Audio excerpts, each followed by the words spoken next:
결혼식 날 밤, 엄마는 내 손을 꼭 잡고 눈물을 글썽이며 말씀하셨다. 우리 딸, 시댁에서는 늘 조심해야 한다. 내 것은 끝까지 내 것이야. 누구에게도 함부로 넘겨주지 마라. 나는 고개를 끄덕였다. 다음 날, 나는 몰래 법무법인에 찾아가 혼수로 가져간 그 아파트를 내 개인 소유로 공증받았다. 그 순간에는 그저 나 자신을 위한 안전장치를 마련하고 싶었을 뿐이었다. 하지만 그것이 내 결혼 생활의 구명줄이 될 줄은 꿈에도 몰랐다. 1년 후 남편이 계약서를 내밀며 당연하다는 듯이 내 혼수 아파트를 은행에 담보로 잡고 그의 남동생 창업 자금을 대출받는데 서명하라고 했을 때 나는 그 공정증서를 꺼내 보였다. 그는 경악했고 시댁 식구들 모두가 망연자실했다. 1. 결혼은 내 평생 가장 충동적으로 내린 결정이었다. 소개팅으로 만나 혼인신고를 하기까지 박민준과 나는 불과 3개월밖에 걸리지 않았다. 그는 다정하고 세심했으며 능력 있는 커리어맨으로 내가 꿈꾸던 이상적인 남편의 모습이었다. 나를 더욱 설레게 했던 것은 그가 나와 함께 신혼집을 마련해서 오직 우리 둘만의 가정을 꾸리고 싶다고 말한 것이었다. 하지만 내가 들뜬 마음으로 엄마에게 이 소식을 전했을 때 엄마는 내가 기대했던 만큼 기뻐하시지 않고 오히려 미간을 찌푸리셨다. 유진아, 정말 신중하게 생각한 거니? 결혼은 장난이 아니야. 너희는 만난 지 겨우 3개월밖에 안 됐잖니? 나는 엄마의 팔짱을 끼며 애교를 부렸다. 엄마, 나도 이제 28이야. 맨날 결혼하라고 재촉했으면서 민준 씨 조건도 좋고 사람도 좋은데 이런 기회를 잡아야지. 엄마는 한숨을 쉬셨다. 이 바보 같은 딸아, 결혼은 서두를수록 안 좋은 법이란다. 하지만 당시 나는 사랑의 달콤함에 푹 빠져 어떤 조언도 귀에 들어오지 않았다. 결혼식은 청명한 10월 가을로 정해졌다. 이 결혼식을 위해 나와 박민주는 꼬박 2달을 준비했다. 나의 혼수는 외할아버지가 물려주신 서울 강남의 투룸 아파트였다. 시가 5억 원은 좋게 넘는 곳이었다. 외할아버지가 돌아가실 때 이 아파트는 곧바로 내 이름으로 등기되었다. 내가 가장 사랑하는 외손녀라고 늘 말씀하셨기 때문이다. 결혼식 당일 모든 것이 완벽했다. 박민주는 멋진 턱시도를 입었고 나는 꿈에 그리던 순백의 웨딩드레스를 입었다. 우리는 하객들의 축복 속에서 평생을 함께할 것을 서약했다. 하지만 피로연에서 나는 몇 가지 미심쩍은 점을 발견했다. 박민준의 남동생 박민규가 계속해서 박민준에게 귓속말을 했고 대화가 끝날 때마다 박민준의 표정이 조금씩 굳어졌다. 시어머니 김숙자 여사는 자신의 지인들에게 나를 소개할 때마다 이렇게 강조했다. 우리 유진이가 외동딸이라 집안이 아주 넉넉해요. 혼수로 강남에 있는 아파트도 한 채 해왔지 뭐예요. 그때는 그저 시어머니가 나를 칭찬하는 것이라 생각하고 속으로 조금 우쭐했을 뿐이었다. 결혼식이 끝나고 나는 박민준을 따라 우리의 신혼집으로 향했다. 그가 미리 마련해둔 잠실의 신축 아파트였다. 엄마는 떠나시기 전 내 손을 잡고 눈물을 글썽이며 말씀하셨다. 우리 딸, 시댁에서는 늘 조심해야 한다. 내 것은 끝까지 내 것이야. 누구에게도 함부로 넘겨주지 마라. 나는 대수롭지 않게 웃으며 말했다. 엄마, 요즘 세상에 누가 그런 구시대적인 생각을 해요. 민준 씨는 나한테 정말 잘해줘요. 날 힘들게 할 사람 아니에요. 엄마는 고개를 저으셨다. 민준이의 문제가 아니야. 그 집안의 문제지. 결혼은 너희 두 사람만의 일이 아니라 두 집안이 얽히는 일이란다. 내 말 명심해라. 내 혼수 아파트는 네가 꼭 지켜야 한다. 부모님을 배웅하고 나자 박민준이 내 어깨를 감싸며 웃었다. 장모님은 정말 옛날 분이시네. 요즘 누가 그런 걸 따져? 내 것이 내 것이고 내 것이 내 것이지. 우린 이제 한 가족이잖아. 나는 그의 품에 안겨 달콤함에 젖어들었다. 응, 우린 이제 한 가족이야. 하지만 다음 날 아침 내가 아직 신혼의 기쁨에 취해 있을 때 시어머니 김숙자 여사와 시아버지 박지강 씨가 박민규와 그의 아내 이영미를 데리고 우리 집에 들이닥쳤다. 얘들아, 신혼집 정말 좋구나. 위치도 좋고 채광도 좋고 시어머니는 집안을 둘러보며 감탄했다. 박민준이 웃으며 말했다. 다 어머니, 아버지 덕분이죠. 두 분이 지원해 주시지 않았으면 제가 어떻게 이런 집을 살 수 있었겠어요? 나는 순간 멈칫했다. 내 기억으로는 이 집은 박민준이 전액 대출 없이 혼자 산 것이었다. 그는 부모님이 돈을 보태주셨다는 말은 한 번도 한 적이 없었다. 참, 유진아, 네 외할아버지가 물려주신 그 아파트도 위치가 아주 좋다고 들었다. 시아버지가 갑자기 물었다. 나는 고개를 끄덕였다. 네, 강남에 있는 은하수 아파트예요. 투룸이고요. 시아버지와 시어머니는 눈빛을 교환하더니 시어머니가 웃으며 말했다. 그거 참 잘 됐구나. 우리 민규가 요즘 창업을 준비하는데 사무실이 마땅치 않거든. 내 아파트도 비워두는 이 민규가 쓰게 하는 게 어떻겠니? 나는 순간 말문이 막혀 어떻게 대답해야 할지 몰랐다. 박민준이 옆에서 끼어들었다. 어머니, 유진이 그 아파트는 혼수예요. 저희가 셀을 놓아서 생활비에 보탤 생각이었어요. 나는 속으로 박민준이 내 편을 들어주는 것에 안도했다. 하지만 시어머니의 얼굴이 금세 굳어졌다. 뭐, 내 건 내 것이 어디 있니? 이제 결혼했는데 그렇게 선을 그어서야 쓰겠어? 가족끼리는 서로 돕고 살아야지. 그리고 민규가 창업하는 것도 다 이 집안을 위한 일 아니니? 나중에 돈 벌면 다 너희한테 돌아가는 거지. 박민준이 난처한 표정으로 나를 쳐다봤다. 나는 심호흡을 하고 애써 미소를 지으며 말했다. 어머님, 무슨 말씀이신지 알겠어요. 하지만 그 아파트는 이미 부동산에 내놓아서 곧 계약하기로 했어요. 계약금도 받았는걸요. 이것은 내가 급하게 둘러댄 변명이었다. 시어머니의 표정이 더욱 굳어졌다. 계약금이야 물어주면 그만이지. 그게 뭐 대수라고. 그때 박민규가 끼어들었다. 형수님, 제가 잠깐만 쓰는 거예요. 회사가 자리 잡으면 바로 정식 사무실을 구할게요. 나는 압박감을 느꼈지만 끝까지 버텼다. 도련님, 제가 돕기 싫어서 그러는 게 아니라 그 아파트는 저에게 특별한 의미가 있어요.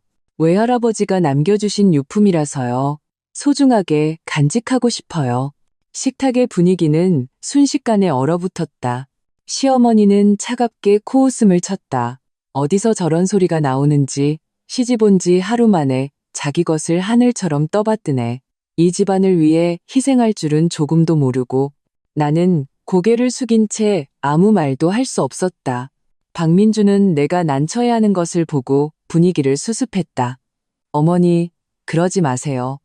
유진이한테는 소중한 집이니까요. 저희도 이해해야죠.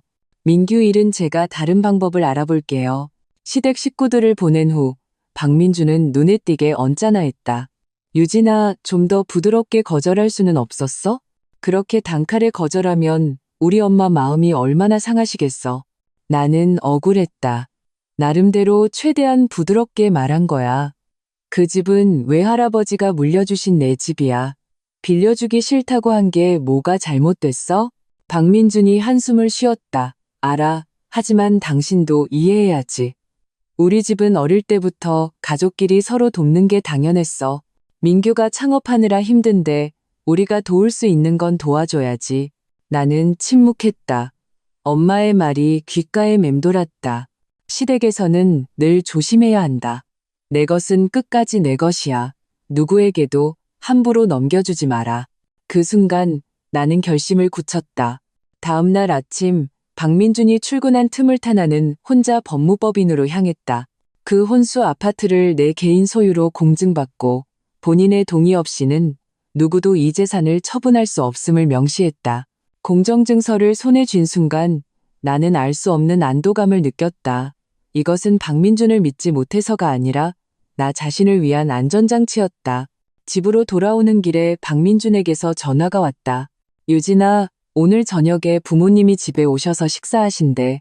저녁 준비 좀 부탁해.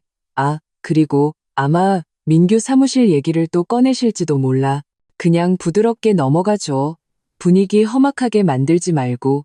나는 손에 쥔 공정증서를 꽉 쥐었다. 마음속으로는 이미 결정을 내린 뒤였다. 알았어. 걱정 마.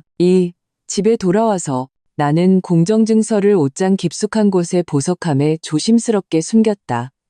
이 결정은 당분간 박민준을 포함한 누구에게도 말할 수 없었다.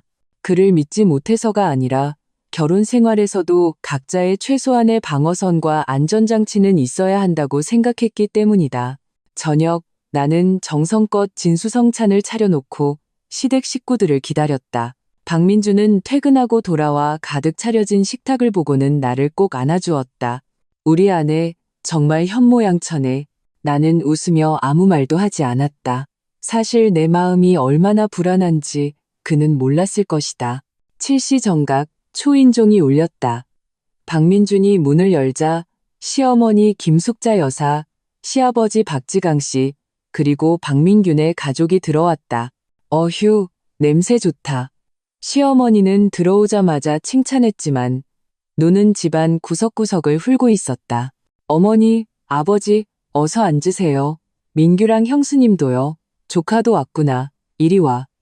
박민주는 살갑게 식구들을 맞이했다. 나도 웃으며 모두를 자리에 앉혔지만 마음속으로는 긴장의 끈을 놓지 않았다. 역시나 술이 몇 순배 돌자 화제는 다시 내 혼수 아파트로 옮겨갔다. 유진아, 오늘 내가 내 아파트 근처에 갔다가 한번 보고 왔는데 위치가 정말 좋더구나. 민규가 타겟으로 하는 고객층하고도 가깝고 말이야. 시아버지가 갑자기 말했다.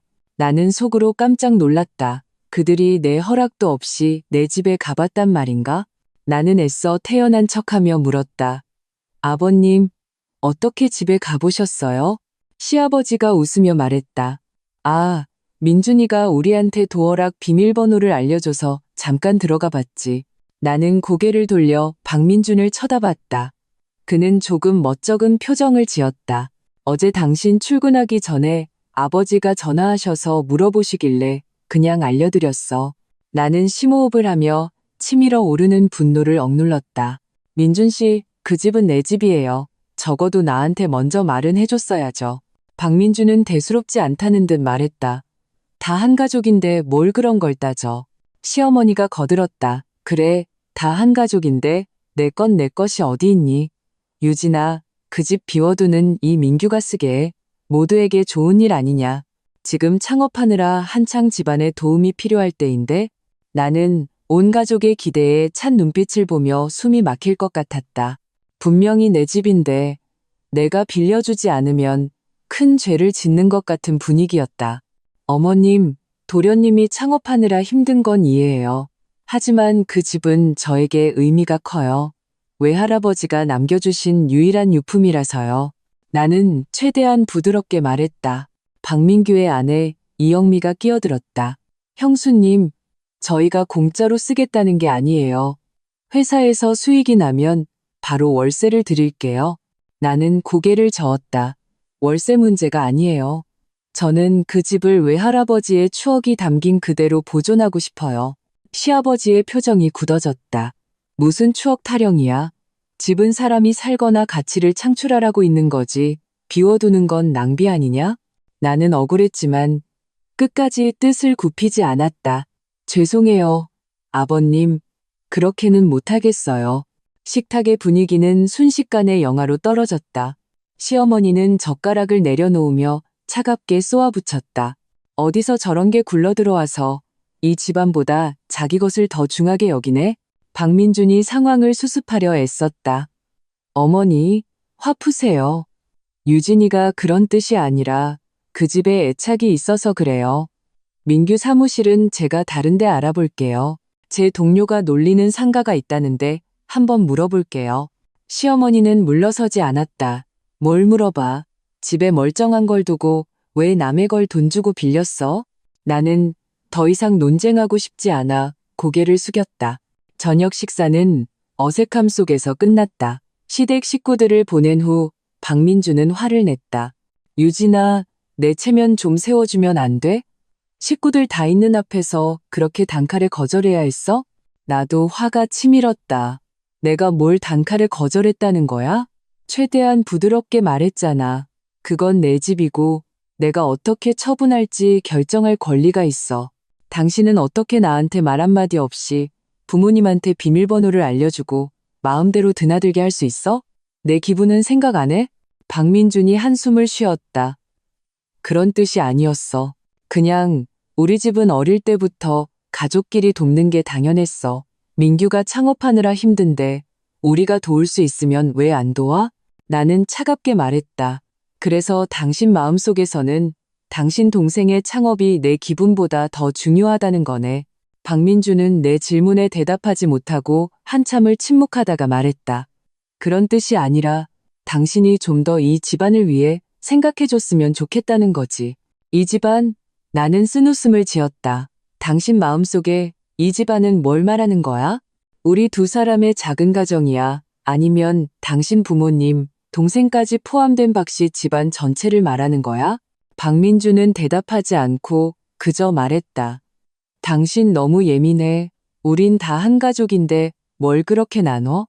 그 순간 나는 엄마의 걱정을 비로소 이해했다. 박씨 집안 사람들에게 내가 박씨 집안에 시집왔다는 것은 나의 모든 것이 박씨 집안을 위해 쓰여야 함을 의미했다. 나의 방어성과 감정은 그들에게 그저 철없는 투정, 심지어는 이기적인 행동으로 비칠 뿐이었다. 다음 날 박민준이 출근한 후 엄마에게서 전화가 왔다. 유진아, 요즘 별일 없니? 엄마는 정말 신이 내린 것 같아. 나는 어젯밤의 일과 내가 아파트를 공증받기로 한 결정을 엄마에게 모두 털어놓았다. 엄마는 한숨을 쉬셨다. 딸아, 엄마가 의심이 많아서가 아니란다. 고부관계는 원래 미묘한데 재산 문제까지 얽히면 더 힘들어지는 법이야. 잘했다. 스스로에게 퇴로를 열어두는 건 남편을 믿지 못해서가 아니라 내 자신에게 책임지는 행동이야. 하지만 민준 씨한테 미안한 마음이 드는 건 어쩔 수 없어요. 내가 죄책감을 느끼며 말했다. 엄마는 차분하게 타이르셨다. 바보 같은 소리. 결혼은 너 혼자 희생하는 게 아니야. 너의 합법적인 권리를 지키는 게 결혼에 대한 배신은 아니란다. 오히려 명확한 경계선이 결혼 생활을 더 오래 유지하는 데 도움이 될 수도 있어. 전화를 끊고 나는 창가에 서서 밖의 분주한 거리를 바라보며 복잡한 심경에 잠겼다. 일주일 후 박민규는 마침내 박민준의 도움으로 적당한 사무실을 임대했다. 이 일은 그렇게 일단락되는 듯했다.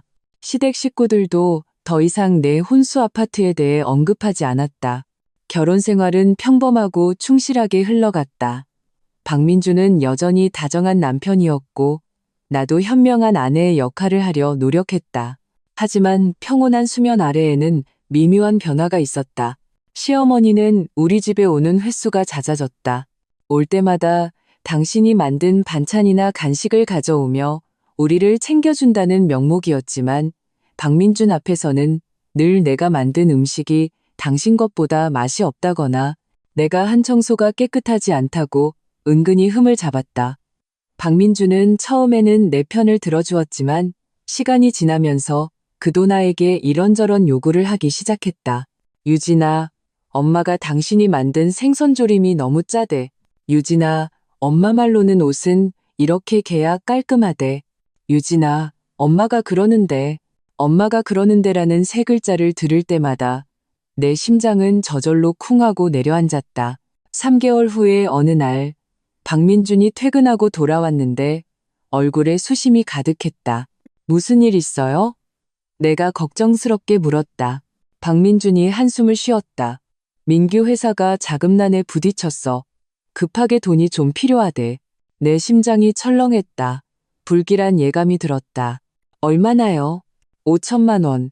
박민준이 말했다. 내가 가진 돈이 3천만 원인데 2천만 원이 부족해. 나는 잠시 침묵하다가 물었다. 어떻게 해결할 생각이에요? 박민준은 망설이다가 말했다.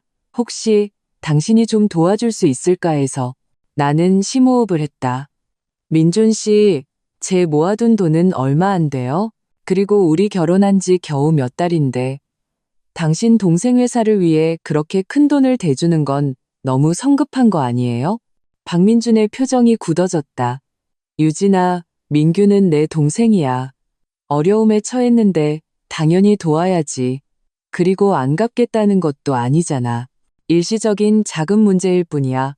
나는 고개를 저었다. 그런 뜻이 아니에요. 다만 그렇게 큰 돈은 신중하게 생각해야 한다는 거죠. 만약 투자에 실패하면 우리 손실이 너무 크잖아요. 박민준이 미간을 찌푸렸다. 그게 무슨 소리야? 당신은 민규 능력을 못 믿는 거야? 아니면 우리 박씨 집안 사람들을 한 가족으로 생각하지 않는 거야? 나는 그의 말에 상처를 받았다. 민준 씨, 제 뜻을 왜곡하지 말아요. 저는 단지 창업에는 리스크가 따르니 이성적으로 대처해야 한다고 생각할 뿐이에요. 박민준이 냉소했다. 이성? 당신 눈에는 모든 게 돈이고 모든 게 이익 타산이구나. 가족 간의 정은 조금도 없는 거야? 나는 할 말을 잃고 마음이 차갑게 식는 것을 느꼈다. 그날 밤 우리는 처음으로 서로 등을 돌리고 잠이 들었다. 우리 사이에는 보이지 않는 벽이 가로막힌 것 같았다. 다음 날 박민준이 먼저 사과했다. 어젯밤 감정이 격해져서 심한 말을 했다고 했다. 나도 그에게 사과하며 동생을 돕고 싶은 그의 마음을 이해한다고 말했다. 우리는 잠시 화해했지만 나는 이 일이 아직 끝나지 않았다는 것을 직감했다. 역시나 일주일 후 주말에 시댁 식구들이 다시 우리 집에 모였다. 식탁에서의 화제는 자연스럽게 박민규 회사의 어려움으로 옮겨갔다. 그 2천만 원만 있으면 회사가 고비를 넘길 수 있는데 박민규가 한숨을 쉬며 은근슬쩍 나를 쳐다봤다. 나는 그들이 내 대답을 기다리고 있다는 것을 알았지만 침묵을 선택했다. 시어머니가 참지 못하고 직접적으로 말했다. 유진아, 내 그 아파트 비워두느니 그걸 담보로 대출을 받아서 민규 좀 도와주자. 내 심장이 쿵하고 내려앉았다. 마침내 올 것이 왔다. 3. 식탁 위는 순식간에 조용해졌고 모두의 시선이 내게로 쏠렸다. 나는 젓가락을 내려놓고 차분하게 말했다. 어머님, 아파트를 담보로 잡는 건 큰일이니 신중하게 생각해야 해요. 시어머니는 막무가내였다. 뭘 생각해? 그냥 담보대출이지. 집을 파는 것도 아니잖니. 민규 회사가 잘 되면 당연히 돈 갚을 거고 그럼 아파트는 다시 내 것이 되는 거지. 나는 심호흡을 하고 박민준을 바라봤다. 민준 씨는 어떻게 생각해요? 박민준은 난처해했지만 결국 입을 열었다. 유진아, 가능하다면 담보대출이 좋은 해결책인 것 같아. 민규 회사는 정말 잠재력이 있거든. 지금 잠시 어려운 것뿐이야. 나는 그 순간 깨달았다. 박민준은 이미 그의 가족들에게 설득당한 것이다. 그의 마음속에서는 내 결정을 존중하는 것보다 동생을 돕는 것이 훨씬 더 중요했다. 생각할 시간이 필요해요. 나는 결국 이렇게 대답했다. 시어머니는 노골적으로 불만을 드러냈다. 뭘 생각해? 한 가족끼리 그렇게 정없게 굴래? 만약 내 친정이 어려웠다면 민준이는 두말 않고 도왔을 거다. 나는 마음이 차갑게 식었지만 애써 평정을 유지했다. 어머님, 온 가족이 관련된 일이니만큼 더 신중해야죠. 만약 대출을 받고도 민규 씨 회사가 계속 손실을 보면 그 빚은 누가 감당하나요? 박민규가 급하게 끼어들었다. 형수님, 걱정 마세요. 제가 반드시 최대한 빨리 대출금 갚을게요. 지금 큰 고객이랑 계약 논의 중이라 이 고비만 넘기면 전망이 아주 밝아요. 나는 고개를 끄덕였을 뿐 더 이상 아무 말도 하지 않았다. 하지만 내 마음속으로는 이미 결정을 내린 뒤였다. 어떤 일이 있어도 내 혼수 아파트를 담보로 내놓지는 않을 것이다. 저녁 식사 후 시댁 식구들이 떠나기 전 시어머니가 의미심장하게 말했다. 유진아, 잘 생각해봐라. 이 집안에서는 다들 서로 돕고 사는 거다. 네가 오늘 민규를 도우면 나중에 민규가 잘 됐을 때 네 은혜를 당연히 기억할 게다. 시댁 식구들을 보낸 후 박민주는 불쾌한 기색을 감추지 않았다. 유진아, 그냥 시원하게 승낙하면 안 돼? 왜 꼭 모두를 불편하게 만들어? 나는 참지 못하고 반박했다. 민준 씨, 그건 내 혼수 아파트고 외할아버지가 남겨주신 유일한 유품이야. 만약 담보로 잡혔다가 대출금을 못 갚으면 나는 어떡하라고? 박민준이 짜증스럽게 말했다. 너무 앞서가지 마. 민규 회사는 전망이 밝아. 일시적인 자금 문제일 뿐이야. 그리고 설령 최악의 상황이 닥친다 해도 우리에겐 이 신혼집이 있잖아. 나는 얼어붙었다. 그게 무슨 뜻이야? 내 혼수 아파트를 잃어도 상관없다는 거야? 어차피 우리에겐 이 신혼집이 있으니까? 박민주는 자신이 실언했음을 깨달았는지 급하게 변명했다. 그런 뜻이 아니야. 그냥 우린 한 가족이니 리스크를 함께 져야 한다는 거지. 나는 냉소했다. 함께 진다고? 그럼 왜 내 혼수 아파트만 담보로 잡아? 이 신혼집은 왜 안 되고? 박민주는 한참을 침묵하다가 말했다.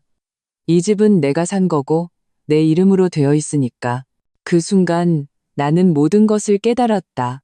박민준의 마음속에서 이 신혼집은 그의 것이고 내 혼수 아파트는 당연히 박씨 집안의 자산이 되어 박씨 집안 사람들을 위해 쓰여야 하는 것이었다. 나는 더 이상 말하지 않고 침실로 들어가 문을 조용히 닫았다. 눈물이 소리 없이 흘러내렸다. 다음 날 아침 나는 등기소에 가서 신혼집의 등기부등본을 확인했다. 역시나 소유자란에는 박민준의 이름만 적혀 있었다. 집으로 돌아오는 길에 엄마에게서 전화가 왔다. 유진아, 무슨 일 있니? 목소리가 안 좋아. 엄마는 예리하게 내 이상을 감지했다. 나는 최근의 일들을 엄마에게 모두 털어놓았다. 박민준이 내 혼수 아파트를 담보로 잡으려 한다는 것과 신혼집이 그의 단독 명의로 되어 있다는 것까지. 엄마는 잠시 침묵하시더니 말씀하셨다. 유진아, 엄마는 네 선택을 존중한다. 하지만 그 혼수 아파트는 어떤 일이 있어도 박민규에게 담보로 넘겨줘선 안 돼. 그건 너의 안전장치고 너의 마지막 보루야. 나는 보이지는 않지만 고개를 끄덕였다. 알아요, 엄마. 담보로는 절대 안 내줄 거예요. 엄마가 다시 물으셨다. 만약 박민준이 끝까지 고집하면 그땐 어떻게 할 거니?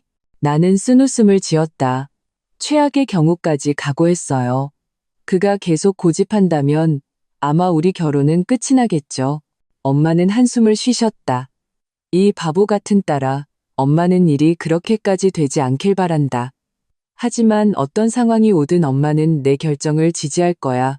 명심해라. 내 권리를 지키는 건 이기적인 게 아니라 너 자신을 사랑하는 방법이란다. 전화를 끊고 나는 아파트 단지 입구에 서서 한때 희망으로 가득 찼던 신혼집을 복잡한 심정으로 바라보았다. 그날 저녁 박민준이 퇴근하고 돌아왔다. 그의 표정은 엄숙했다. 유진아, 집 문제에 대해 얘기 좀 하자. 그가 단도직입적으로 말했다. 나는 고개를 끄덕이며 계속하라는 신호를 보냈다. 박민준은 서류 한 뭉치를 꺼냈다. 이건 은행담보대출 신청서야. 내가 다 작성해놨고 당신 서명만 하면 돼. 내일 바로 담보 설정하러 가면 돼. 나는 그 서류를 보며 심장이 도련해지는 듯한 고통을 느꼈다. 민준 씨, 나 이 서류에 서명 못해요. 박민준이 미간을 찌푸렸다. 왜? 우리 다 얘기했잖아. 민규 회사는 이 돈만 있으면 고비를 넘길 수 있고 금방 갚을 수 있어. 나는 고개를 저었다. 나는 박민규 씨의 사업 능력을 믿지 못하고 이 돈이 순조롭게 상환될 거라는 확신도 없어요. 그 아파트는 내 마지막 보루예요. 그런 위험을 감수할 수 없어요. 박민준의 얼굴색이 변했다. 그게 무슨 소리야? 내 동생을 못 믿는다는 거야? 아니면 나를 못 믿는다는 거야? 나는 그의 눈을 똑바로 쳐다봤다. 나는 당신이 좋은 남편이라고 믿어요. 하지만 이 문제에 있어서만큼은 당신은 우리 작은 가정의 미래보다 당신의 원래 가족의 이익을 더 많이 생각하고 있어요. 박민준이 버럭 화를 냈다. 무슨 원래 가족? 그분들은 내 부모님이고 내 형제자매야. 당신이 나랑 결혼했다는 건 우리 박씨 집안 전체와 결혼한 거 아니었어? 나는 냉정하게 말했다. 아니요. 나는 당신 박민준이라는 사람과 결혼한 거지 박씨 집안과 결혼한 게 아니에요. 당신의 부모님을 존중하고 당신의 형제자매와도 잘 지내고 싶어요. 하지만 그게 나의 모든 것이 박씨 집안을 위해 쓰여야 한다는 뜻은 아니에요. 박민준이 벌떡 일어섰다. 당신 정말 이기적이구나. 집 한 채 가지고 그냥 주는 것도 아니고 잠깐 담보로 잡는 것뿐인데 그렇게 나를, 내 가족을 못 믿어? 나도 일어섰다. 내가 당신을 못 믿는 게 아니라 당신이 한 번도 내 기분을 진심으로 고려해 준 적이 없기 때문이야. 그 집이 나한테 어떤 의미인지 당신도 알잖아. 알면서도 모른 척하고 있잖아. 박민준이 냉소했다. 그래서 당신 마음속에서는 집 한 채가 우리 결혼보다 더 중요하다는 거네. 나는 고개를 저으며 눈물을 터뜨렸다. 집이 중요한 게 아니야. 존중이 중요한 거지. 당신이 내 가장 기본적인 결정조차 존중해주지 못한다면 이런 결혼이 무슨 의미가 있어? 박민주는 한참을 침묵하다가 말했다. 그럼 잘 생각해봐. 하지만 명심해. 만약 당신이 민규를 돕지 않으면 우리 박씨 집안 사람들이 당신을 어떻게 볼지, 앞으로 우리 결혼이 어떻게 될지. 그는 말을 마치고 거실을 떠나 침실문을 세게 닫아버렸다. 나는 그 자리에 서서 비처럼 눈물을 쏟았다. 그렇다. 내가 담보를 거절하면 박씨 집안 사람들이 나를 어떻게 볼지 나는 똑똑히 알고 있었다. 나는 이기적이고 가정을 위해 희생할 줄 모르는 악독한 며느리가 될 것이다. 하지만 만약 내가 동의한다면 나는 내 마지막 보루와 안전장치를 잃게 된다. 그 순간 나는 처음에 혼수 아파트를 개인 소유로 공증받았던 내 자신에게 문득 감사한 마음이 들었다. 다음 날 박민주는 출근하기 전 다시 담보 이야기를 꺼냈다. 유진아, 오늘 퇴근하고 돌아오면 당신이 서명한 서류를 볼 수 있기를 바랄게. 그의 목소리는 차가웠다. 나는 대답하지 않고 그저 고개를 끄덕였다. 박민준이 떠난 후 나는 혼자 거실에 앉아 그 담보대출 신청서를 바라보며 심장이 도련해지는 듯한 고통을 느꼈다. 나는 전화기를 들어 엄마에게 전화를 걸었다. 엄마, 저 결심했어요. 내 목소리는 단호했다. 무슨 결심? 엄마가 걱정스럽게 물었다. 제 혼수 아파트를 담보로 내놓지 않을 거예요. 결과가 어떻게 되든 상관없어요. 엄마는 잠시 침묵하시더니 말씀하셨다. 그래, 엄마는 널 지지한다. 명심해, 내 자신을 지키는 건 잘못이 아니야. 전화를 끊고 나는 심호흡을 한 뒤 책상 위에 신청서를 집어들어 갈기갈기 찢어버렸다. 나는 알았다. 박민준이 돌아와 이 광경을 본다면 우리의 결혼은 끝이 날지도 모른다. 하지만 내게 다른 선택지는 없었다. 오후 내가 불안하게 박민준의 퇴근을 기다리고 있을 때 갑자기 초인종이 울렸다. 문을 열자 문 밖에는 뜻밖에도 시어머니 김숙자 여사와 시아버지 박지강 씨가 서 있었다. 어머니, 아버지, 어쩐 일이세요? 내가 놀라서 물었다. 시어머니는 대뜸 거실로 들어오며 말했다. 당연히 아파트 담보 문제 처리하러 왔지. 민준이 말이 네가 좀 망설인다고 해서 우리가 와서 설득 좀 하려고. 내 심장이 쿵하고 내려앉았다. 박민준의 의도를 알 것 같았다. 그는 부모님을 동원해 나를 압박하려는 것이었다. 죄송해요, 어머님, 아버님. 나는 용기를 내어 말했다. 저는 이미 결정했어요. 그 아파트는 담보로 내놓지 않을 거예요. 시어머니의 얼굴이 순식간에 굳어졌다. 뭐라고 했니? 나는 반복해서 말했다. 제 혼수 아파트를 담보로 내놓는데 동의하지 않을 겁니다. 절대로요. 시아버지가 미간을 찌푸렸다. 유진아, 그게 무슨 소리냐? 민규는 내 시동생이다. 어려움에 처했는데 네가 가족의 일원으로서 당연히 도와야 하는 거 아니냐? 나는 심호흡을 했다. 아버님, 심정은 이해하지만 그 아파트는 외할아버지가 남겨주신 것이라 저에게는 의미가 남달라요. 위험을 감수하면서까지 담보로 잡을 수는 없어요. 시어머니가 버럭 화를 냈다. 무슨 의미 타령이야. 고작 집 한 채 가지고 이게 무슨 태도니? 박씨 집안에 시집와서 박씨 집안을 내 집으로 생각하지 않는구나. 나는 마음이 차갑게 식었지만 냉정을 유지했다. 어머님, 저는 어머님과 아버님, 그리고 박씨 집안 모든 분들을 존중해요. 하지만 제 결정과 감정도 존중해 주세요. 시어머니가 냉소했다. 존중? 네가 지금 우리 박씨 집안을 무시하는 거라는 건 아니? 민규 회사가 얼마나 중요한지 알아? 우리 박씨 집안의 희망이야. 네가 돕지 않아서 회사가 망하면 그 책임은 전부 네게 있어. 나는 그녀의 말에 격분했다. 어머님, 죄송하지만 전 박민규 씨의 창업 리스크를 책임질 수 없어요. 그의 회사가 그렇게 전망이 밝다면 왜 은행에 가서 정식으로 창업 대출을 신청하지 않나요? 왜 꼭 제 집을 담보로 잡아야만 하죠? 시아버지가 끼어들었다. 은행 대출이 그렇게 쉬운 줄 아니? 심사도 받아야 하고, 보증도 서야 하고, 절차도 복잡해서 시간이 없어. 내가 반문했다. 은행조차 대출해주길 꺼린다면 그건 그의 사업에 리스크가 있다는 뜻 아닐까요? 시어머니는 화가 나서 얼굴이 하얘졌다. 너 지금 무슨 말을 하는 거야? 우리 민규 능력을 의심하는 거니? 나는 고개를 저었다. 누구를 의심하는 게 아니에요. 저는 단지 제 권리를 지키려는 것뿐이에요. 그렇게 대치하고 있을 때 갑자기 문이 열리고 박민준이 들어왔다. 그는 부모님과 내가 팽팽하게 맞서고 있는 장면을 보고 미간을 찌푸렸다. 무슨 일이에요? 시어머니가 즉시 일러바쳤다. 민준아, 내 아내가 아파트 담보에 절대 동의 못하겠다고 버티는구나. 심지어 민규 능력까지 의심하고 있어. 박민준은 복잡한 눈빛으로 나를 쳐다봤다. 유진아, 딱 한 번만 그냥 도와주면 안 될까?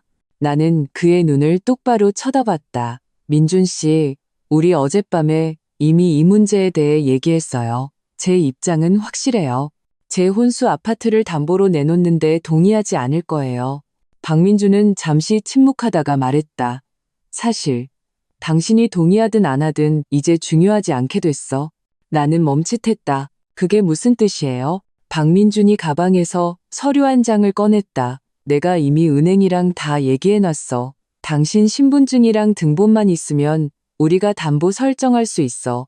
어차피 부부 공동 재산이니까 남편인 내가 처분할 권리가 있어. 내 심장이 바닥까지 꺼지는 것 같았다. 박민준의 말을 듣는 순간 내 심장은 거의 멎는 듯했다. 뭐라고요? 나는 내 귀를 의심했다. 박민준이 다시 한번 반복했다. 아파트는 부부 공동 재산이야.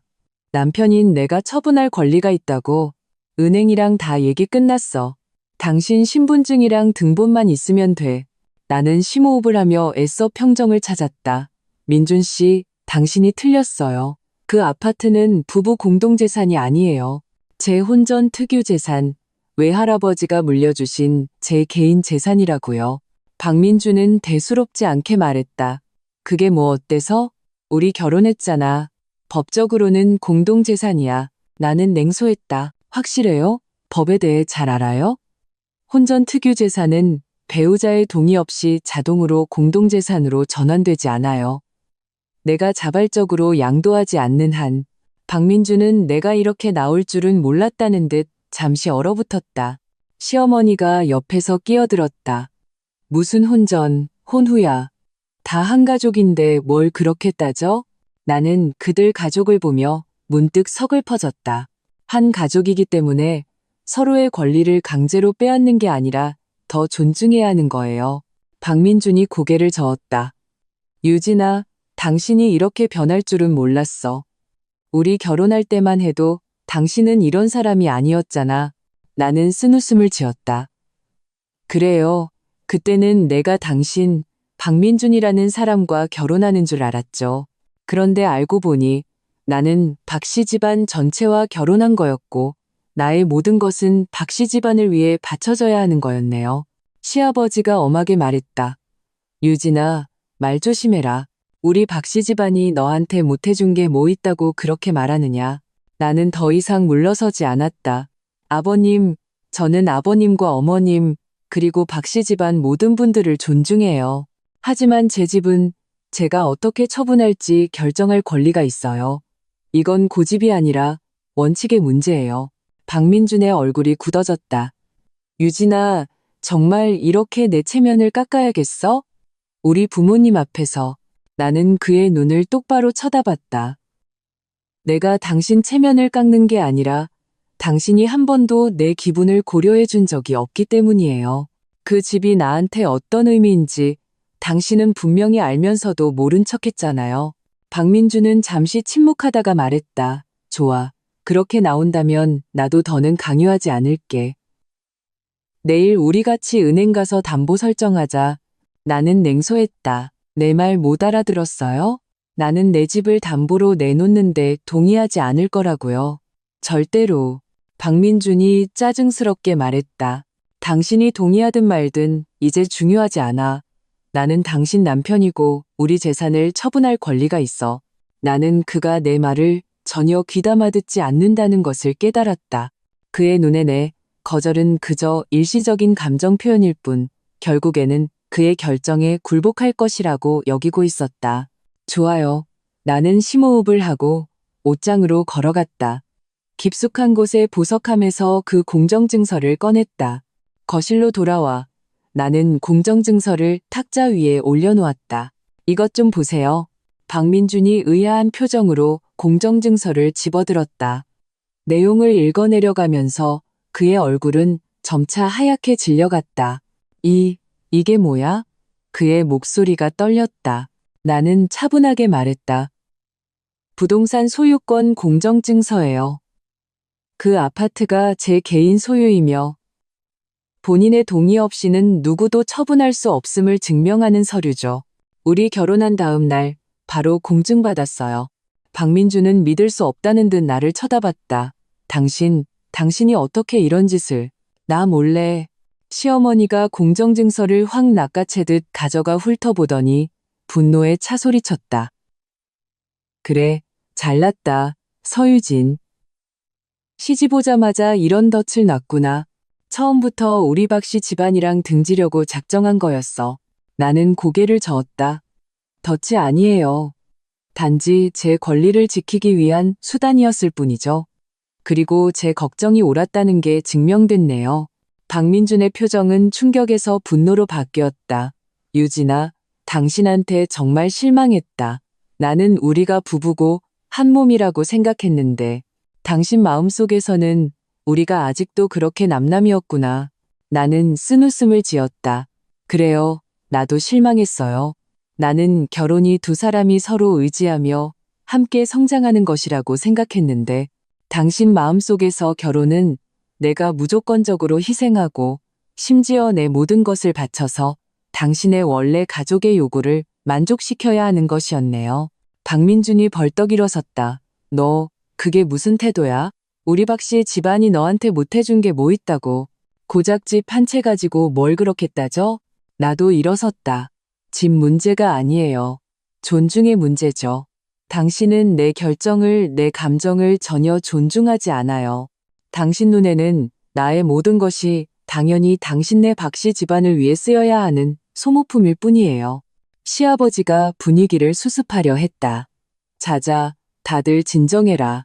유진아, 내 심정은 이해한다. 하지만 너도 우리 사정을 이해해야지. 민규 회사가 정말 위기란다. 자금 지원을 받지 못하면 그대로 망할 수도 있어. 나는 심호흡을 했다. 아버님, 사정은 알겠지만 제 입장도 이해해 주세요. 그 아파트는 제 마지막 보루예요. 양보할 수 없어요. 박민규 씨 회사가 정말 전망이 있다면 왜 전문 투자자나 은행을 찾아가지 않나요? 왜 꼭 가족의 희생에 기대야만 하죠? 시어머니가 소리쳤다. 무슨 희생? 우린 한 가족이야.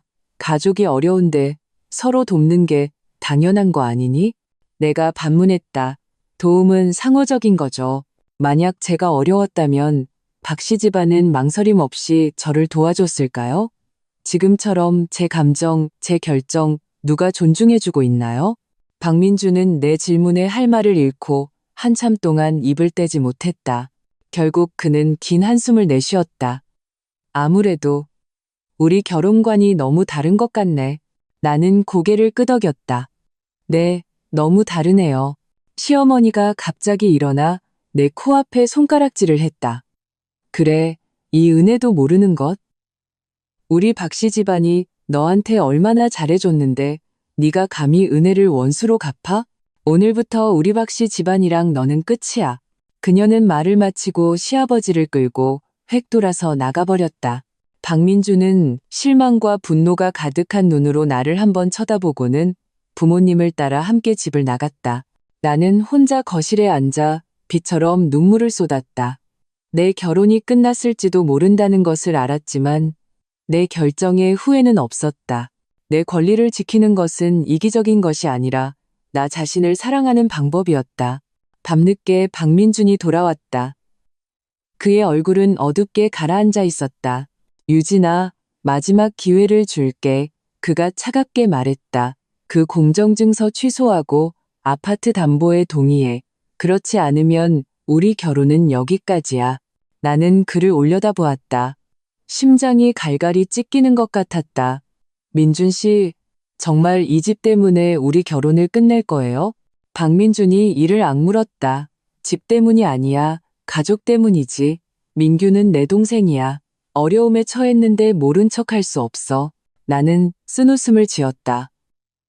그럼 나는요? 나는 당신 가족 아니에요? 내 기분은 생각해 본 적 있어요? 박민주는 한참을 침묵하다가 말했다. 마지막으로 묻겠어. 아파트 담보에 동의하는 거야? 안 하는 거야? 나는 심호흡을 했다. 아니요, 동의하지 않아요. 박민준의 얼굴이 굳어졌다. 좋아, 아주 좋아. 네가 이미 선택을 내렸구나. 그렇다면 더 이상 할 말은 없네. 그는 말을 마치고 침실로 들어가 자신의 옷가지를 챙기기 시작했다. 나는 문가에 서서 분주하게 움직이는 그의 뒷모습을 바라보며 심장이 도련해지는 듯한 고통을 느꼈다. 민준 씨, 정말 이럴 거예요? 우리 제대로 얘기 좀 해요. 박민주는 고개도 들지 않고 말했다. 무슨 얘기를 해? 우리 결혼과는 너무 달라. 공통분모가 없어.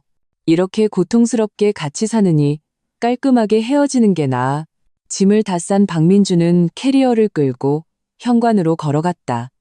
그는 뒤돌아 나를 한번 쳐다보았다. 유진아, 행운을 빌게. 그는 말을 마치고 문을 열고 떠나버렸다. 나는 텅 빈 거실에 혼자 남아 비처럼 눈물을 쏟았다. 그날 밤 나는 뜬 눈으로 밤을 새웠다. 짧았던 결혼 생활을 되돌아보며 앞으로의 길을 생각했다.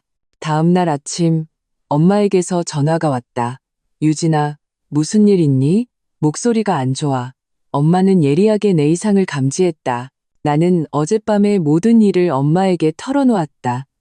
박민준이 집을 나간 것까지. 엄마는 한숨을 쉬셨다. 이 바보 같은 딸아, 엄마는 마음이 아프다. 하지만 넌 잘했어. 네 권리를 지키는 건 잘못이 아니야. 결혼이라는 게 네 모든 것을 희생해야만 유지된다면 그런 결혼이 무슨 의미가 있겠니? 나는 울면서 말했다. 엄마, 너무 후회돼요. 왜 그때 그렇게 충동적으로 결혼했을까요? 엄마가 위로하셨다. 바보야, 인생에 후회약은 없어. 중요한 건 제때 손실을 끊고 교훈을 얻어서 다시 시작하는 거야.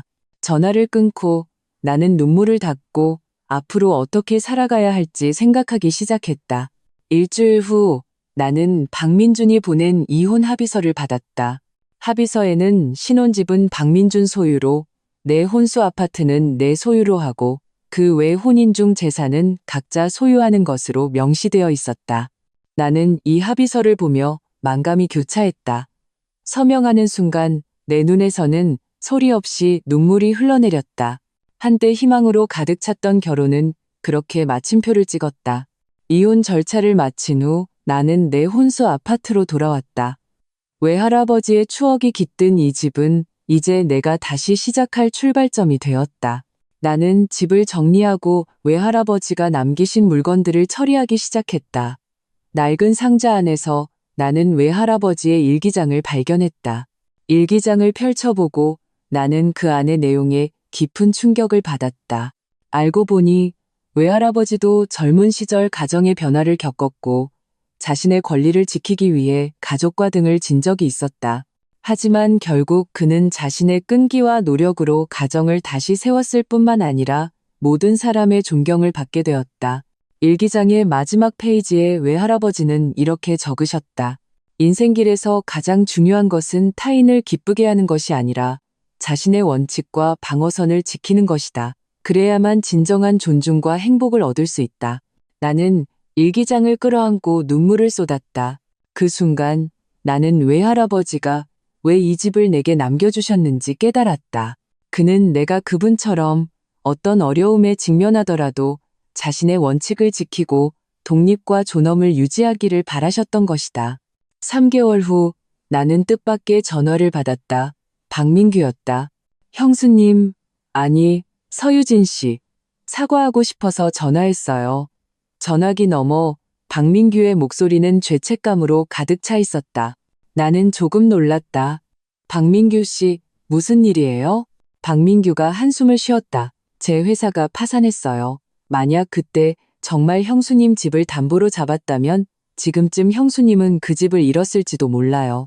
나는 잠시 침묵하다가 말했다. 유감스러운 소식이네요. 이번 일을 교훈 삼아 제기하시길 바라요. 박민규가 쓴웃음을 지었다. 네, 교훈이 뼈아프네요. 제가 너무 성공에 급급해서 시장 조사와 리스크 관리를 소홀히 했어요. 지금 생각하니 그때 형수님의 걱정이 옳았어요. 전화를 끊고 내 마음은 복잡하면서도 평온했다. 1년 후 어느 날 나는 한 카페에서 우연히 박민준과 마주쳤다. 그는 기억 속보다 훨씬 수척해져 있었고 눈빛에는 세월의 흔적이 깃들어 있었다. 유진 씨, 그가 먼저 인사를 건넸다. 목소리에는 형언할 수 없는 복잡함이 묻어 있었다. 나는 고개를 끄덕였다. 민준 씨, 오랜만이네요. 우리는 자리에 앉아 각자의 근황에 대해 간단히 이야기했다. 박민준은 박민규의 회사가 파산한 후 그가 많은 돈을 잃었지만 다행히 자신의 일은 안정적이어서 경제적으로 큰 문제는 없다고 했다. 유진 씨, 사과하고 싶어요. 박민준이 갑자기 말했다. 그때는 제가 너무 편협했어요. 제 가족의 요구만 생각하고 당신의 기분을 전혀 고려하지 않았죠. 만약 정말 당신 집을 담보로 잡았다면 결과는 상상조차 하기 싫네요. 나는 희미하게 웃으며 말했다. 다 지난 일이에요. 잘 지내길 바라요. 카페를 나와 나는 도시의 거리를 거닐었다. 마음속에서는 기묘한 평온함이 밀려왔다. 한때 뼛속까지 아팠던 결혼은 이제 생각하니 그렇게까지 사무치지는 않았다. 나는 깨달았다. 인생에서 가장 중요한 것은 타인에게 의존하는 것이 아니라 독립과 자아를 유지하는 것이다. 오직 원칙과 방어선을 지켜야만 진정한 존중과 행복을 얻을 수 있다. 나는 푸른 하늘을 올려다보며 입가에 미소를 지었다. 앞으로의 길, 나는 혼자서 꿋꿋하게 걸어갈 것이다. 외할아버지의 유지를 받들고 엄마의 당부를 가슴에 새기고 나 자신에 대한 진정한 사랑과 존중을 가지고 나는 알고 있었다. 진정한 행복은 자아에 대한 존중과 신념을 지키는 데서 비롯된다는 것을. 이혼 후의 나날들. 이혼 후 나는 완전히 새로운 삶을 시작했다. 지켜낸 혼수 아파트는 새로운 삶의 출발점으로 삼기로 하고 인테리어를 새로 했다. 외할아버지의 유품을 정리하던 중 나는 더 가치 있는 것들을 발견했다. 외할아버지가 생전에 수집하신 골동품 서화, 낡은 사진들, 그리고 몇 권의 사업 노트였다. 외할아버지는 한때 성공한 사업가였고 은퇴 후에는 대부분의 시간을 골동품 수집과 연구에 쏟으셨다. 그의 노트에서 나는 골동품 감정과 투자에 대한 많은 지식을 얻을 수 있었다. 우연한 기회에 나는 골동품 업계의 전문가인 이 교수님을 알게 되었다. 그의 지도 아래 나는 체계적으로 골동품 감정과 투자를 배우기 시작했다. 외할아버님의 안목이 아주 좋으셨군요. 이 수집품들 중 몇 점은 가치가 상당합니다. 이 교수님이 평가했다. 나는 놀라서 물었다. 정말요? 얼마나 되는데요? 이 교수님은 미소 지으며 말했다. 이 조선시대 산수화 한 점만 해도 시장가가 최소 5천만 원은 넘을 겁니다. 나는 내 귀를 의심했다. 5천만 원이요? 이 교수님은 고개를 끄덕였다. 골동품 투자는 학문입니다. 외할아버님은 분명히 깊은 연구를 하셨던 분이에요. 만약 관심이 있다면 더 깊이 배워보는 걸 고려해보세요. 그렇게 나는 골동품 투자의 길에 들어섰다. 외할아버지의 수집품을 잘 보관하는 한편 내 저축을 이용해 소규모 골동품 투자를 시작했다. 동시에 나는 본업도 포기하지 않았다. 재무팀장으로서 나의 전문 지식은 골동품 투자에서도 큰 도움이 되었다. 하루하루가 지나면서 내 삶은 점차 안정을 되찾았다. 가끔 과거의 결혼 생활이 떠오를 때도 있었지만 그 고통은 이미 희미해지고 대신 미래에 대한 기대와 자신에 대한 긍정으로 채워졌다. 1년 반 후의 어느 날 나는 뜻밖의 전화를 받았다. 전 시어머니 김숙자 여사였다. 유진아, 나다. 전화기 너머 시어머니의 목소리는 눈에 띄게 늙어 있었다. 나는 조금 놀랐다. 어머님, 무슨 일이세요? 이혼했지만 예의상 나는 여전히 그녀를 어머님이라고 불렀다. 시어머니는 잠시 침묵하다가 말했다. 유진아, 한번 만나고 싶구나. 직접 만나서 하고 싶은 말이 있어서 나는 잠시 망설이다가 동의했다. 네, 시간과 장소를 정해서 알려주세요. 다음 날 나는 약속 장소인 찻집으로 갔다. 시어머니는 이미 그곳에서 기다리고 있었다. 그녀는 기억 속보다 훨씬 늙어 보였고 눈빛에는 피로와 세월의 흔적이 가득했다. 유진아, 만나러 와줘서 고맙다. 시어머니는 예전의 기세등등한 모습은 온데간데 없이 정중하게 말했다. 나는 고개를 끄덕였다. 어머님, 무슨 일로 저를 찾으셨어요?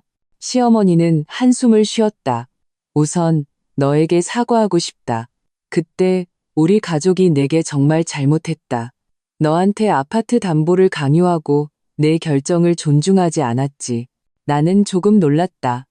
그토록 자존심이 강했던 시어머니가 먼저 사과할 줄은 몰랐다.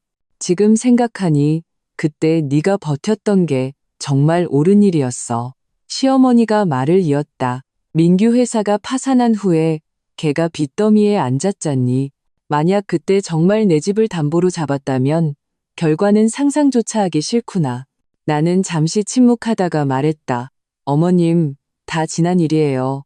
저는 어머님도 박씨 집안 사람들도 원망하지 않아요. 저는 단지 제 권리를 지키려 했을 뿐이에요. 시어머니는 고개를 끄덕였다. 그래, 네가 옳았어. 여자는 반드시 자신의 방어선과 안전장치를 가지고 있어야 해. 나는 젊었을 때 너무 남편과 가정에 의존해서나 자신을 잃고 살았지. 네가 버티는 모습을 보고 오히려 존경스러운 마음까지 들었단다. 나는 이런 말을 들을 줄은 몰랐기에 잠시 어떻게 대답해야 할지 몰랐다. 시어머니가 다시 말했다. 그리고 또 한 가지 네게 부탁할 게 있다. 민준이가 요즘 너무 힘들어해서 내 심장이 쿵 하고 내려앉았다. 무슨 일인데요? 이혼했지만 나는 여전히 그의 근황이 궁금했다. 시어머니는 한숨을 쉬었다. 민규가 빚을 지고 잠적해버렸어. 빚쟁이들이 민준이를 찾아왔지. 민준이가 민규 빚의 보증을 선 건 아니지만 그 빚쟁이들이 막무가내로 매일같이 집으로 찾아와서 행패를 부렸어. 결국 민준이는 신혼집을 팔고 우리 집으로 들어와 살고 있단다. 나는 충격을 받았다. 민규 씨가 그냥 도망쳤다고요? 빚이랑 가족은 내버려 두고? 시어머니는 고통스럽게 고개를 끄덕였다. 그래, 너무 무책임한 놈이야. 나랑 애비는 늙어서 이런 충격을 감당하기가 힘든데 민준이가 혼자 다 짊어지고 있어. 애가 너무 수척해졌어. 내 마음이 복잡해졌다. 제가 뭘 도와드리면 될까요? 시어머니는 망설이다가 말했다. 이런 부탁하기 정말 미안하지만 민준이가 너를 한번 만나고 싶어 한단다. 재결합하자는 게 아니라 그냥 얘기 좀 하고 싶다고. 너한테 하고 싶은 말이 있나 봐. 나는 잠시 침묵하다가 말했다. 네, 한번 만나볼게요. 찻집을 나온 후 내 마음은 오랫동안 진정되지 않았다. 박민준이 신혼집을 팔고 부모님 댁으로 들어갔다는 것, 박민규가 빚을 지고 도망쳤다는 소식은 나를 놀라게 하면서도 마음 아프게 했다. 이혼했지만 한때는 진심으로 사랑했던 감정이 있었다. 그가 혼자서 가족의 무거운 짐을 지고 있다는 생각에 마음이 편치 않았다. 이틀 후 나는 박민준과 약속한 카페로 갔다. 그는 지난번 만났을 때보다 더 수척해져 있었고 눈빛에는 깊은 피로가 서려 있었다. 유진 씨, 만나러 와줘서 고마워요. 박민준이 애써 미소를 지었다. 나는 고개를 끄덕였다. 괜찮아요? 요즘 많이 힘들다고 들었어요. 박민준이 쓴웃음을 지었다. 네, 좀 힘드네요. 민규가 빚을 지고 도망쳤어요. 빚쟁이들이 찾아와서 어쩔 수 없이 신혼집을 팔고 잠시 몸을 피하고 있어요. 나는 잠시 침묵하다가 말했다. 유감스러운 소식이네요. 일이 빨리 해결되길 바라요. 박민준이 갑자기 말했다. 유진 씨, 늘 사과하고 싶었어요. 그때는 제가 너무 이기적이었어요. 제 가족의 요구만 생각하고 당신의 기분과 권리는 완전히 무시했죠. 나는 그의 진심 어린 눈빛을 보며 마음속의 원망이 많이 누그러지는 것을 느꼈다. 민준 씨, 다 지난 일이에요. 원망하지 않아요. 박민준이 고개를 저었다. 아니요, 이건 확실히 말해야 해요. 지난 1년여 동안 저는 너무 많은 일을 겪었고 너무 많은 생각을 했어요. 이제야 깨달았어요. 진정한 가족은 한쪽의 무조건적인 희생이 아니라 서로를 존중하며 함께 성장하는 것이라는 걸요. 그때 우리 결혼이 실패했던 건 상당 부분 제가 당신의 결정과 감정을 존중하지 않았기 때문이에요. 나는 그의 말에 감동하여 마음속에 따뜻한 기운이 퍼지는 것을 느꼈다. 이해해줘서 고마워요. 박민준이 말을 이었다. 지금 생각하면 만약 그때 정말 당신 집을 담보로 잡았다면 결과는 상상조차 하기 싫네요. 민규 빚이 적은 액수가 아니었어요. 적어도 수억 원은 됐죠. 당신 집은 아마 법원 경매로 넘어갔을 거예요. 내 심장이 철렁했다. 수억 원이요. 어떻게 그렇게 많은 빚을 졌어요? 박민준이 쓴웃음을 지었다. 걔가 사업에 실패한 것뿐만 아니라 도박에까지 손을 댔어요. 사업 빚도 있고 도박 빚도 있었죠. 나는 무슨 말을 해야 할지 몰라 그저 묵묵히 듣고만 있었다. 유진 씨, 오늘 당신을 찾은 건 제 결합 때문이 아니에요. 박민준이 갑자기 말했다. 우리 사이가 예전으로 돌아갈 수 없다는 건 알아요. 단지 당신에게 말하고 싶었어요. 그때 당신의 결정이 옳았다고, 당신의 권리를 지키는 건 이기적인 게 아니라 현명한 것이었다고. 나는 고개를 끄덕였다. 민준 씨, 그렇게 말해줘서 고마워요. 당신도 빨리 어려움에서 벗어나길 바라요. 박민준은 망설이다가 말했다. 사실 부탁이 하나 더 있어요. 내 심장이 쿵 하고 내려앉았다. 무슨 부탁인데요? 박민준이 심호흡을 했다. 이런 부탁하기 정말 미안하지만 돈 좀 빌려줄 수 있을까요? 빚 갚는 데 쓰려고요. 많이는 아니고 2천만 원이면 돼요. 차용증 꼭 쓰고 최대한 빨리 갚을게요. 나는 얼어붙었다. 그가 나를 찾은 것이 돈을 빌리기 위해서 일 줄은 몰랐다. 내 표정을 본 박민준이 급하게 설명했다. 이렇게 갑작스럽게 부탁해서 정말 미안해요. 하지만 정말 막다른 길에 몰렸어요. 빚쟁이들이 매일같이 찾아와서 행패를 부리는데 부모님은 연세가 많으셔서 이런 일을 감당하기 힘들어하세요. 제가 가진 돈은 다 빚 갚는 데 썼고 이제는 기본적인 생활조차 힘들어요. 나는 잠시 침묵하다가 물었다. 왜 저한테 빌리려는 거예요? 우리 이혼했잖아요. 박민준이 쓴웃음을 지었다. 정말 부탁할 사람이 아무도 없어서요. 친구들은 제 동생 일을 알고는 다들 저를 멀리하고 은행 대출은 보증이 필요한데 지금 제 상황에 누가 보증을 서주겠어요. 내 마음이 만감이 교차했다. 한편으로는 그의 처지가 동정스러웠고 다른 한편으로는 이 돈이 떼일까 걱정스러웠다. 민준 씨, 생각할 시간이 좀 필요해요. 나는 결국 이렇게 대답했다. 박민준이 고개를 끄덕였다.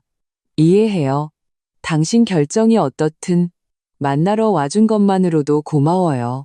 카페를 나와 내 마음은 오랫동안 진정되지 않았다. 이 돈을 박민준에게 빌려줘야 할까? 그는 제때 갚을 수 있을까? 이런 문제들이 내 머릿속을 계속 맴돌았다. 집에 돌아와 엄마에게 전화를 걸어 이 일을 상의했다. 엄마, 저 어떻게 해야 할까요? 내가 물었다. 엄마는 잠시 침묵하시더니 말씀하셨다. 유진아, 그건 네가 결정할 일이야. 엄마가 간섭할 수는 없지. 하지만 한 가지는 명심해라. 어떤 결정을 내리든 반드시 내 권리는 지켜야 한다. 만약 돈을 빌려주기로 결정했다면 반드시 법적인 보장을 받아야 해. 나는 고개를 끄덕였다. 알아요, 엄마. 조언 고마워요. 전화를 끊고 나는 진지하게 이 문제를 고민하기 시작했다. 박민준이 결혼 생활에서 잘못한 점은 있지만 사람 자체는 비교적 정직한 편이었다. 그리고 지금 그의 어려움은 어느 정도는 가족에 대한 책임감이 너무 강해서 부모님이 고통받는 것을 참아볼 수 없기 때문이기도 했다. 고민 끝에 나는 그에게 돈을 빌려주기로 결정했다. 하지만 반드시 충분한 안전장치를 마련해야 했다. 다음 날 나는 박민준을 변호사 사무실에서 만나자고 했다. 내가 정한 장소를 보고 박민준은 조금 놀랐다. 왜 변호사 사무실이에요? 나는 단도직입적으로 말했다. 민준 씨, 돈 빌려주기로 결정했어요. 하지만 우리는 정식으로 금전소비대차 계약서를 작성해야 해요. 상환 기한과 위약 책임도 명확히 하고요. 박민준이 고개를 끄덕였다. 알아요. 그게 당연하죠. 변호사의 입회하에 우리는 정식 계약서에 서명했다. 계약서에는 박민준이 나에게 2천만 원을 빌리고 기한은 1년이며 만기 시 원리금을 일시 상환한다는 내용이 명시되었다.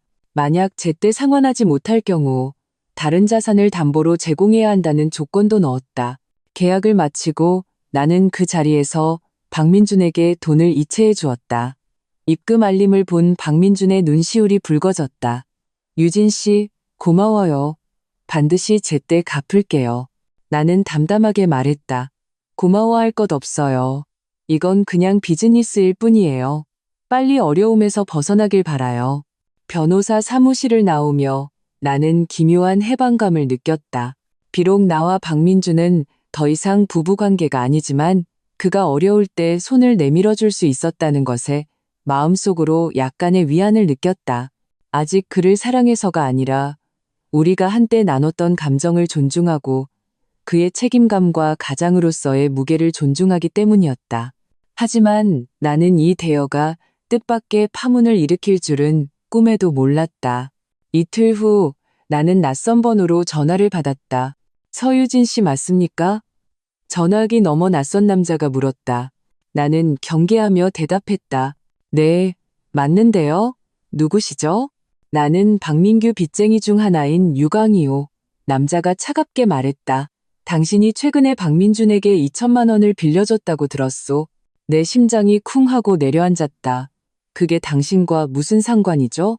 유광이 냉소했다. 당연히 상관 있지. 박민규가 내게 5천만 원을 빚졌는데 한 푼도 갚지 않았소. 박민준은 형으로서 대신 갚을 의무가 있지. 당신이 박민준에게 돈을 빌려줬으니 그 돈은 박민규 빚 갚는 데 쓰여야 하는 돈이야. 나는 분노했다. 그게 무슨 논리예요? 박민준 씨와 박민규 씨는 별개의 개인이에요. 박민준 씨는 박민규 씨 빚을 대신 갚을 의무가 없어요. 제가 박민준 씨에게 빌려준 돈은 그가 알아서 쓸 돈이지 당신과는 무관해요. 유광이 위협했다. 어디서 시치미를 떼? 박 씨 집안은 원래 한통속이야. 박민준이 제 동생을 안 도울 리가 없지. 당신이 빌려준 돈은 결국 박민규 빚 갚는 데 쓰일 게 뻔해. 경고하는데 만약 박민준이 내 돈을 갚지 않으면 당신을 찾아갈 거요. 나는 냉정하게 말했다. 유광 씨, 말 조심하세요. 저와 박민준 씨 사이의 금전거래는 합법적인 민사행위이고 박민규 씨의 채무와는 무관합니다. 계속해서 저를 괴롭히신다면 경찰에 신고하겠습니다. 유광이 코웃음을 쳤다. 좋아, 아주 좋아. 어디 두고 봅시다. 전화를 끊고 내 심장은 쿵쾅거렸다. 박민준에게 돈을 빌려준 것이 박민규의 빚쟁이까지 끌어들일 줄은 몰랐다. 아무래도 일이 생각보다 더 복잡해지는 것 같았다. 나는 즉시 박민준에게 전화해서 유광이 나를 찾아온 일을 알렸다. 뭐라고요? 그 사람이 어떻게 당신이 나한테 돈 빌려준 걸 알았죠? 박민준이 놀라서 물었다. 저도 모르겠어요. 변호사님 말고는 아무도 모르는 일인데.